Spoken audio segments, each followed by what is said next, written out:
I'm going to be honest up front, buying a big screen TV and a high-end soundbar together feels like a leap, especially when you've probably seen a lot of flashy ads promising cinema-like experiences that end up sounding more like a TV commercial. The hesitation most of us feel isn't about the price alone, it's about whether the picture and audio will actually change the way we watch movies, stream sports, or even just binge a series after work.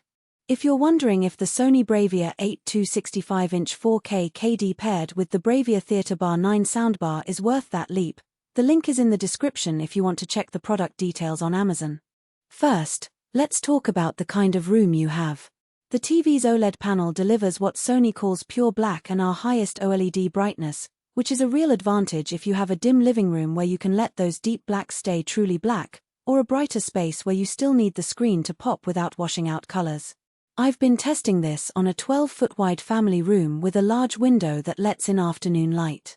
The picture holds up, the blacks stay inky, and the brightness is enough to keep the image vivid even with some daylight.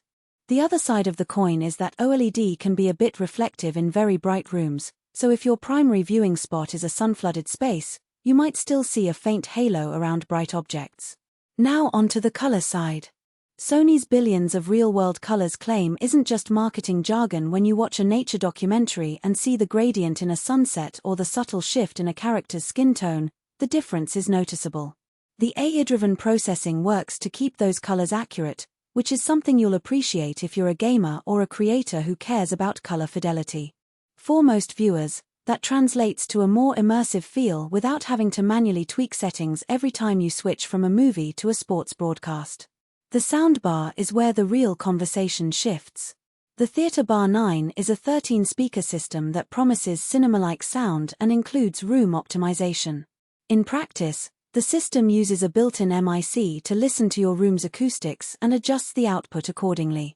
I set it up in the same family room, and after the quick calibration, the dialogue in a dialogue-heavy drama was crystal clear, even when the background music swelled.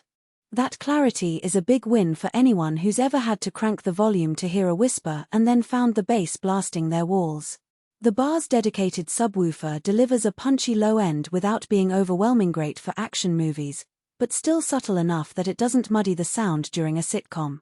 If you're the type who enjoys a true surround sound experience, the extra speakers in the bar do create a sense of directionality.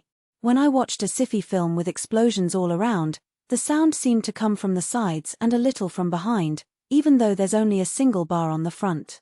That's the surround effect Sony advertises, and it works best in medium-sized rooms roughly 10 to 15 feet across.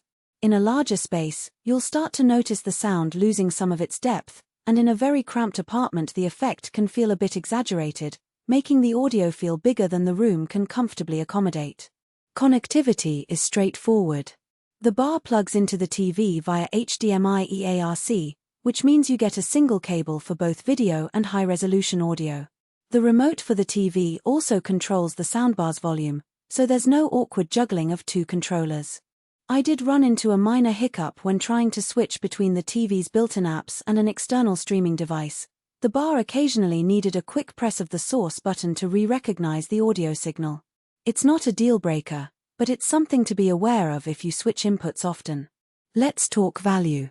The bundle sits in the premium price tier, and the 4.2-star rating from 183 reviewers suggests most owners are happy, but it also hints there are a few who felt the price didn't match their expectations. The practical strengths are clear: a TV that holds its own in both dark and moderately lit rooms, a soundbar that delivers dialogue clarity, decent bass, and a convincing surround feel without the need for a full speaker array. The weaknesses are equally specific: OLED reflectivity in bright environments, the need for occasional source toggling on the soundbar, and the fact that the surround effect has its sweet spot size. If your living room is larger than 15 feet or you plan to mount the TV on a wall where you can't use the subwoofer's placement flexibility, you might not get the full benefit. Who should buy this bundle? If you're a cinephile who already owns a decent TV but wants a noticeable upgrade in both picture depth and sound immersion, and you have a medium-sized living area where you can place the